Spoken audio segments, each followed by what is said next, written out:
बिस्मिल्लाहिर्रहमानिर्रहीम। अस्सलामुअलैकुम। हमारे चैनल में खुश आमदीद। नाजरीन, आज आपके लिए मैं इंतहाई खौफनाक, सनसनीखेज और दिलचस्प कहानी लेकर आई हूँ। लेकिन कहानी शुरू करने से पहले आपसे गुजारिश है कि अगर आप हमारे चैनल पर नए हैं तो हमारे चैनल को ज़रूर सब्सक्राइब कीजिए ताकि आपको हमारी वीडियोस सबसे पहले मिलें। मुझे इस घर में ट्यूशन पढ़ाते आज 5वां दिन था। मैं इन 5 दिनों में इतना आजिज़ आ चुका था कि घड़ी की चौथाई में ये नौकरी छोड़ दूं, क्योंकि इस घर में एक अजीब सी नागवार बू थी। देखने में घर बहुत साफ सुथरा, मगर बिल्ली की मौजूदगी की बू, उफ खुदाया। इसके अलावा मुसलसल बिल्ली के रोने की आवाज़ें। घर के मुकीम इतने नॉर्मल जैसे कोई बात ही नहीं है। बिलाखिर मैं तंग आ गया। मैंने मिसेस हमदानी से बात करने का सोचा। जाहिर है बदबू का जिक्र करना तो मुनासिब सी बात नहीं थी। हाँ, बिल्ली के रोने की बात पर इस्तफसार ज़रूर करूँगा। मैं सैयद जमाल शाह बुखारी मिसेस हमदानी के पोतों को ट्यूशन देने आता था। बच्चों की छुट्टियों के बाद मैंने कहला भेजा कि मैं उनसे मिलना चाहता हूँ। मिसेस हमदानी एक पुरवकार खातून थीं। इनका भी एक ही बेटा था जिसका नाम वाजिद हमदानी था, जिसकी शादी भी इन्होंने अपनी भांजी ज़रनिगार से कर दी थी। मिसेस हमदानी के 3 पोते थे जिन्हें मैं पढ़ाता था। मैंने 2-3 बार इनसे पूछा कि ये बिल्ली किसकी है, किसने पाली है, जाओ इसे भगा कर आओ। वो वक्ती तौर पर कहती, मगर वो दोनों अजीब तरह मुस्कुराते और बाहर से आते। मगर फिर थोड़ी देर के बाद आवाज़ आने लगती। घर बेहतरीन लोकेशन पर था और आला तर्ज तामीर का मुंह बोलता नमूना था, मगर मुझे इन 5 दिनों में अजीब सी घुटन महसूस हुई थी। रोशनी बहुत मध्यम थी, पर्दे भी मोटे थे। माहौल में कुछ अजीब सी पुरस्रार खामोशी थी। सिर्फ बिल्ली के रोने की आवाज़, कभी धीमी तो कभी तेज़, कभी गुर्राहट तो कभी मासूमियत। मगर हैरत की बात यह थी कि कभी मैंने आज तक वो बिल्ली देखी नहीं थी। मुझे लगता था कि बिल्ली कमरे से बाहर है, मगर कभी कमरे के अंदर दाखिल नहीं हुई थी। मैं उसकी मनहूस आवाज़ से इतना बेजार था कि अगर वो नज़र भी आ जाती तो अपना 2.5 किलो का जूता बगैर आसरा किए उसके सर पर दे मारता। मगर खैर ये सब सोच ही रहा था कि मिसेस हमदानी कमरे में आई, मुझे बैठने का इशारा करती हुई मुखातिब हुई। हाँ तो मियाँ, खैरियत है ना सब? हमारे पोतों की कोई शिकायत हो तो बिला खौफ व खतर कह देना। हम पढ़ाई के मामले में छूट देने के आदी नहीं हैं। बड़े पोते की तरफ मुस्कुराते हुए देखकर बोली। इसी असना में खानसामा चाय ला चुका था। मैंने मुस्कुराकर चाय का कप होंठों से लगाया और बात करने के लिए मुनासिब अल्फाज तलाश करने लगा। मिसेस हमदानी, मैं कुछ कहना चाहता हूँ। यहाँ एक बिल्ली के रोने की आवाज़ मुसलसल आती रहती है। मैं बच्चों को पढ़ाते हुए बहुत डिस्टर्ब होता हूँ। क्या ऐसा नहीं हो सकता कि मैं बच्चों को किसी और कमरे में बैठकर पढ़ा दिया करूँ? मिसेस हमदानी के चेहरे पर हैरानी और दुख के मिले जुले तासुरात देखकर मैं किसी नतीजे पर पहुंच नहीं पाया। खैर तो है जमाल साहब, क्या आपने हमारे घर में आज तक कोई बिल्ली देखी है? मैं बुरी तरह सिटपटा गया। चाय का कप मेरे हाथ में लरस कर रह गया। मैं उन्हें खामोश निगाहों से देखने लगा। मुझे लगा कि वो मुझसे नजरें चुरा रही हैं। मुमकिन है कि आवाज़ें कहीं बाहर से आती हूँ बेटा। बिल्ली की आवाज़ ही है ना, शेर की तो नहीं। वो फीकी सी हंसी हंसती। मैं भी बस जी जी करके रह गया। चाय का कप मेज़ पर रखते हुए मैंने इजाज़त तलब निगाहों से उन्हें देखा। वो कुछ खोई खोई सी महसूस हो रही थी। बहरहाल उसके बाद मैं घर आ गया, मगर घर आकर मुसलसल में उस बिल्ली के लिए सोच रहा था। तभी मैंने फैसला किया कि कल से पढ़ाई के लिए दूसरा कमरा मुंतखब करूँगा। अगली शाम में 6:15 बजे हमदानी हाउस पहुँचा तो वहाँ एक मौलवी किस्म का बंदा लॉन में बैठा उनसे कुछ बात कर रहा था। मुझे लगा कि रिश्तेदार होंगे, मगर उनका रंग रूप और था। और फिर आज उनकी बहू, जो एक लापरवाह औरत थी, बड़ी सजी संवरी मौलाना साहिब के पास बैठी हुई थी। खैर, मैंने इन सब से क्या लेना देना था। अगले रोज़ लॉन से गुजरकर मैं जैसे ही हॉल में दाखिल हुआ, मुझे इनका बड़ा पोता एक और कमरे में ले गया। ये कमरा नफासत से सजाया गया था। इत्तेफाक की बात यह थी कि आज यहाँ वो मनहूस आवाज़ नहीं आ रही थी। उसने कहा कि दादी कह रही हैं आज से हम यहीं पढ़ेंगे। मैंने खुदा का शुक्र अदा किया। दिल में आई कि बच्चों से इस मुतालिक पूछूं, मगर फिर मैंने सोचा ये मुनासिब नहीं लगता। वैसे भी वो आवाज़ अब कम ही आती थी। हॉल में या सीढ़ियाँ चढ़ते हुए दबी दबी सी आवाज़ महसूस होती, मगर कमरे में नहीं आती थी। लेकिन फिर जब भी वो आवाज़ आती, इसमें अजीब सा बैन और बेहद वहशत होती। इस तरह कुछ दिन और गुजर गए। कोई काबिल ज़िक्र वाक़या नहीं हुआ। अलबत्ता इस बार मौलवी साहिब का आना जाना ज़्यादा हो गया। एक दिन मैं घर वापस जा रहा था कि सीढ़ियों से नीचे उतरते हुए मैंने हॉल के कमरे की बाईं जानिब एक कमरे का दरवाज़ा आध खुला और नीम तारीख देखा। बिल्ली के रोने की आवाज़ धीमी धीमी आ रही थी। मेरी रफ्तार गैर महसूस तरीके से बहुत कम हो गई, क्योंकि मैं इस बिल्ली के बारे में खासा मुतजस्सिस था। अचानक बहुत तेज़ छींक की आवाज़ आई। नागवार बदबू और बेन मज़ीद बढ़ गया। पता नहीं क्यों मुझे एक खौफ ने घेरे में ले लिया था। इस कमरे से दफातन मौलवी साहिब बाहर निकले और वो अज़कार बुलंद आवाज़ में पढ़ रहे थे। अचानक उनकी नज़र जब मुझ पर पड़ी तो आगे बढ़कर मौलवी साहिब ने दरवाज़ा बंद कर दिया। मुझे शर्मिंदगी महसूस हुई, क्योंकि ये हरकत किसी भी तौर पर मुनासिब नहीं थी। मगर मेरे जहन में बिल्ली से मुतालिक अब भी काफ़ी सारे सवालात मौजूद थे। फिर एक शाम मुझे अपने तमाम सवालों के जवाब मिल गए। मैं बैठा बच्चों को पढ़ा रहा था कि हमदानी साहिबा घबराई हुई आई, मुझे बाहर आने का इशारा किया। कहने लगी, वाजिद मियाँ किसी काम से शहर से बाहर हैं, मुमकिन है कुछ रोज़ वहाँ मज़ीद लग जाएं, और मेरी बहू मसरूफ़ है। आप हमें हस्पताल ले जाइए और इसके लिए एम्बुलेंस का बंदोबस्त कर दें। मैं हैरान हुआ कि वो नॉर्मल तो हैं, फिर एम्बुलेंस का बंदोबस्त करने की क्या ज़रूरत है। मगर बहरहाल उन्होंने जिस तरह किया था मैंने वैसा ही किया। मैं एम्बुलेंस ले आया तो बोली, जमाल मियाँ आपको थोड़ी हिम्मत करना होगी। आप पर भरोसा करने के अलावा मेरे पास कोई चारा नहीं है। आप हमारी औलाद के जैसे हैं। हम चाहते हैं कि मुआशरे में हमारा तमाशा न बने, इसलिए जो भी हालात आपके सामने आएंगे उन्हें राज में रखने का वादा कीजिए। मैंने हाँ में सर हिला दिया और उनके पीछे उस कमरे की तरफ बढ़ा जहाँ इन्होंने मुझे आने का इशारा किया था। अंदर वही नीम तारीकी और बेहोश सी बेगाना कर देने वाली बदबू थी। मेरी निगाहों के सामने जो मंजर था, आज भी याद करूं तो झुरझुरी सी आ जाती है। स्याह लिबास में मलबूस खुले बालों वाली 24-25 साल की लड़की, जर्दी माइल रंग, आंखें बाहर को उबली हुई, चेहरे पर वहशत बरस रही थी। उसकी आंखें भूरी चमकदार बिल्ली जैसी थी, मगर उसके बैठने का अंदाज सबसे अजीब था। दोनों टांगें मोड़कर पीछे और दोनों हाथ आगे की तरफ ज़मीन पर रखे, वो अपनी ज़ुबान से लप लप करके कभी अपने हाथ चाट रही थी और कभी अपना पाँव। उसके पाँव में जंजीर थी, जिसके बाइस उसका जख्म बहुत गहरा था। उससे मवाद रिस रहा था। उफ खुदाया, ये क्या चीज़ है। मुझे खौफ के साथ साथ घिन आने लगी। एक लम्हे के लिए मैं लरस कर रह गया था। मुझ पर दहशत सवार हो चुकी थी। हमदानी साहिबा उसे पिचकारती हुई उसके करीब गई। वो बिल्ली की तरह उनके पैरों में लूटने लगी। चारों हाथ पैरों के बल बिल्ली की तरह खड़ी हो गई। उसकी आवाज़ धीमी गुर्राहट में बदलती गई। जैसे ही उसकी नज़र मुझ पर पड़ी, मैं दिल ही दिल में आयतुल कुर्सी का विर्द करने लगा।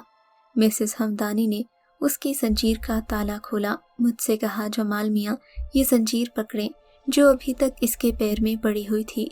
मुझे अपनी सांसें रुकती हुई महसूस हुई। मजबूरन मैंने वो जंजीर थामी। मुझे लगा कि ये बिल्ली नुमा लड़की अभी मुझ पर झपट पड़ेगी। बहरहाल मैंने सब्र से काम लिया और मिसेस हमदानी के साथ मिलकर उस लड़की को बाहर ले आया। लड़की के पाँव में जख्म की वजह से उससे चला नहीं जा रहा था। बहरहाल फिर वो उसे हस्पताल ले गई। सारा रास्ता उसके वजूद से उठने वाली नागवार बदबू ने मेरे हवास बाख्ता कर दिए। बहरहाल मैं बैठा रहा, मिसेस हमदानी से वादा जो कर दिया था। तभी मिसेस हमदानी उसे हस्पताल पहुंचाकर उसका नाम वगैरह अमले को बताने लगी। मैं इधर दिल में सोच रहा था कि न जाने ये लड़की कौन है। क्या पता इनके बेटे वाजिद की पहली बीवी ही ना हो, जिसे कैद कर दिया क्या हो और फिर दूसरी शादी रचा ली हो, या फिर इनकी कोई नौकरानी हो जिसको अजियतें देकर इस हाल में पहुंचाया हो। कुछ भी हो सकता था, मगर ऐसा था तो फिर मौलवी साहिब यहाँ क्यों आते थे? ये सारा खेल क्या था? मेरी समझ में कुछ नहीं आ रहा था। साफ चमकदार रंगत वाली ये लड़की अगर नॉर्मल होती तो वाकई हसीन दिखती, मगर मौजूदा हालत में इसका तस्वर, उसका झपटना नोचना दिल को दहला देने वाला था।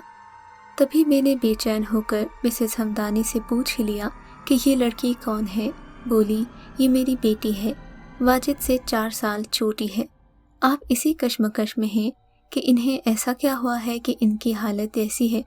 ये बात हमने आपसे क्यों छुपाई? दरअसल हम नहीं चाहते थे कि हमारी बेटी के आसेब की खबर लोगों को हो और हमारी बेटी का तमाशा बने। वो और हम पहले ही अजियत में दो चार हैं। मिसेस हमदानी की बातें मुझे हैरान परेशान कर रही थीं। तभी डॉक्टर ने आकर बताया कि लड़की के पाँव की बैंडेज कर दी गई है, मगर जख्म सड़ने की वजह से उसे तेज बुखार था, माथे में इन्फेक्शन था। इस सूरत हाल में उन्हें इस लड़की के साथ रहना था। सो वो रात अस्पताल में ही रुक गई और मैं कमरे के बाहर उनका इंतज़ार करने लगा। अस्पताल के इस कमरे में इनकी बेटी की मौजूदगी को बमुश्किल 2 से ढाई घंटे गुजरे थे, मगर इस कमरे से भी वही नागवार बदबू आने लगी। यहाँ ठहरना मुश्किल था।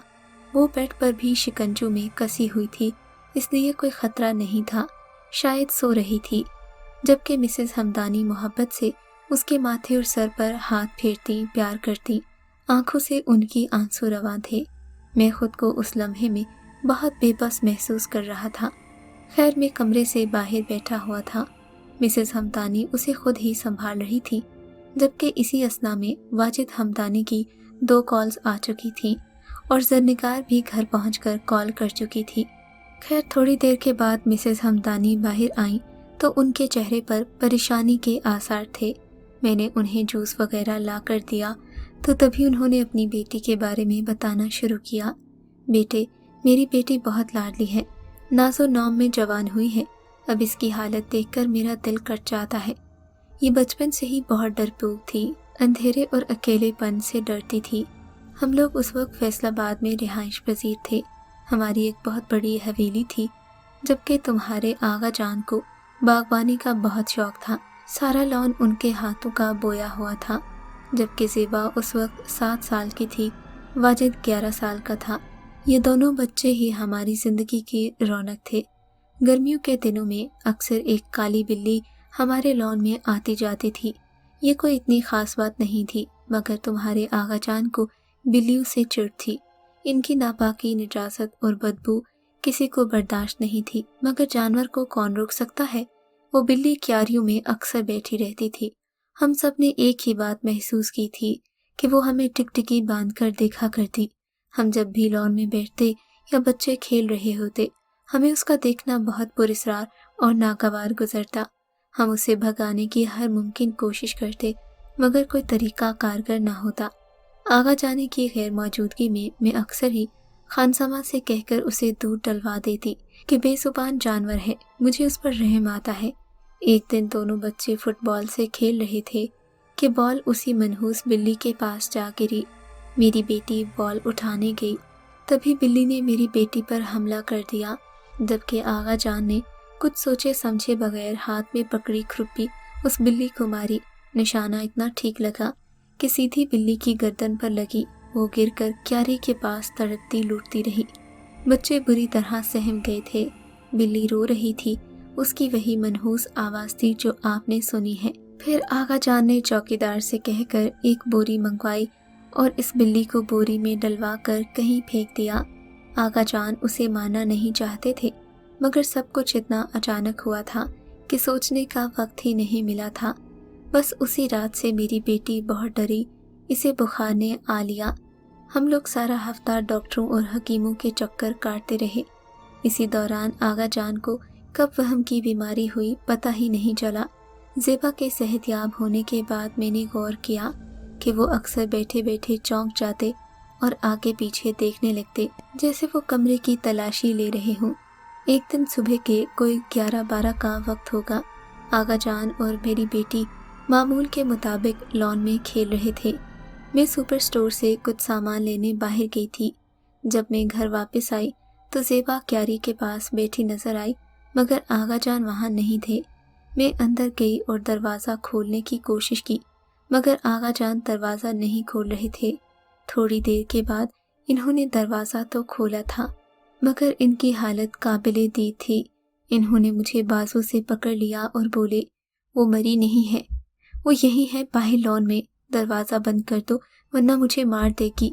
آغا جان ایک عجیب سی کیفیت کا شکار تھے۔ میرے کچھ پلے نہیں پڑ رہا تھا کہ وہ کیا کہہ رہے ہیں۔ اتنے میں زیبا ہمارے پاس آئی، تالیاں بجانے لگی اور کھلکھلانے لگی۔ وہ کھلکھلا کر کہنے لگی، ماما میں بلی کیا بنی، بابا جان تو ڈر گئے۔ وہ ہنس رہی تھی اور ساتھ ہی بلی جیسی آوازیں نکال رہی تھی۔ وہ ہنستی کھیلتی واجد کے ساتھ دوبارہ لان میں جا چکی تھی۔ آغا جان پسینے میں شرابور تھے۔ میں نے انہیں تسلی دی اور پانی پلایا۔ اوسان بحال ہوئے تو وہ رو پڑے۔ میں نے زندگی میں پہلی بار اپنے شوہر کو روتے بلکتے دیکھا تھا۔ میرا دل اندر سے بھج گیا تھا۔ ایک خوف دل میں سما گیا تھا کہ نہ جانے کچھ برا ہونے والا ہے۔ اب دن معمول کے مطابق گزرنے لگے۔ آغا جان کی حرکتیں عجیب سے عجیب ہو رہی تھیں۔ آغا جان کا دل گھر اور بچوں سے اچاٹ ہو گیا تھا۔ وہ زیادہ تر وقت باہر رہنے لگے تھے۔ زیبی سے بہت کم بات کرتے، مگر زیبی ان سے نزدیک ہونا چاہتی تھی۔ وہ زیبی کو پاس نہ آنے دیتے۔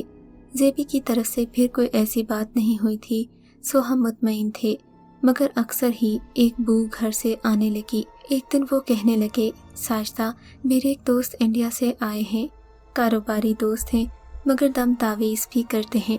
میں چاہتا ہوں کہ وہ کل کا کھانا ہمارے ساتھ کھائیں۔ مجھے کیا اعتراض ہو سکتا تھا۔ دوسرے دن جمعرات تھی۔ آغا جان اور ان کے دوست عصر کے بعد آ گئے۔ میں پہلی بار ان سے ملی تھی۔ ان کا نام عبدالسلام تھا۔ انہوں نے آ کر ہماری زیبی کا معائنہ کیا، اس پر کچھ دم درود کیے اور پھر ہمیں خاموشی سے زیبی کو باہر لے جانے کا کہا۔ میں اسے لے کر باہر آ گئی۔ شام کو آغا جان نے بتایا کہ عبدالسلام صاحب نے کہا ہے کہ جلد سے جلد بیٹی کی شادی کر دیں، ورنہ اس کے حالات اور بگڑ سکتے ہیں۔ اس پر جس آزیب کا سایہ ہے وہ اسے ہمیشہ کے لیے اپنانا چاہتا ہے، لیکن اگر اس کی 18 سال سے پہلے شادی کر دی جائے تو ہو سکتا ہے کہ بالغ ہونے پر وہ جن اسے تنگ نہ کرے، لیکن اگر آپ نے اسے یوں ہی کھیل کود کے لیے رہنے دیا تو پھر وہ آزیب دن بدن مضبوط ہوتا جائے گا۔ ہم دونوں میاں بیوی پریشان ہو گئے کہ اتنی جلدی بیٹی کے لیے رشتہ کہاں سے ڈھونڈیں۔ ہمارا ایک جاننے والا رضا تھا جو ہماری بیٹی کو شروع سے ہی پسند کرتا تھا، مگر ہم نے اس کی جانب کبھی توجہ نہیں دی تھی۔ ایسے میں اس کی قسمت بھی کھل گئی۔ تمہارے آغا جان نے اس سے بات کی اور کہا اگر تم شادی کرنا چاہتے ہو تو ہمیں کوئی اعتراض نہیں ہے، اور پھر ساتھ ہی اسے سارے واقعات سے آگاہ کر دیا۔ وہ لڑکا ہماری بیٹی سے اتنی محبت کرتا تھا کہ اس نے ان واقعات کو اہمیت نہیں دی۔ وہ اب بھی زیبی سے شادی کرنا چاہتا تھا، سو جلد از جلد ہم نے شادی کی تیاریاں شروع کر دیں۔ رضا کی خوشی کا کوئی ٹھکانہ نہیں تھا۔